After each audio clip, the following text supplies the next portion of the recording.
200 millions d'euros. C'est la somme que je voulais réorienter dans le budget 2023 pour alimenter le fonds d'aménagement et de développement des territoires. Le but, permettre de financer rapidement plus de projets concrets dans nos campagnes, nos villages et nos petites villes grâce à un dispositif déjà existant.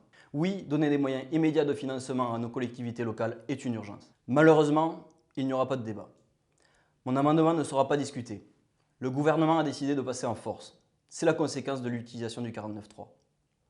Et pourtant, mes chers amis, le débat est nécessaire car il est possible de mieux utiliser l'argent des Français tout en faisant des économies.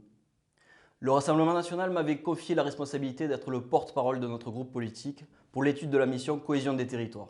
J'ai étudié en détail le budget que le gouvernement nous impose et que l'on ne débattra pas. En 2023, l'État dépensera 597 millions d'euros dans nos banlieues dans le cadre de la politique de la ville. C'est une augmentation de 40 millions d'euros par rapport à l'an dernier.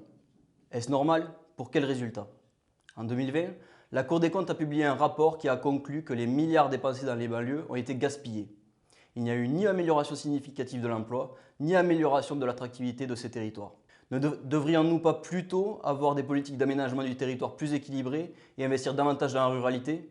Cela me semblerait plus juste. Quant au logement, sur lequel je devais également m'exprimer, n'est-ce pas là un sujet essentiel?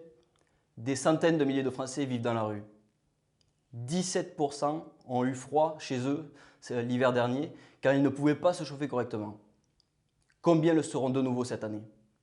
Les Français, notre monde rural et nos petites villes méritent mieux. Vous méritez mieux. Je continuerai à me battre avec ardeur à l'Assemblée nationale pour défendre l'intérêt de la France, des Français et de notre ruralité.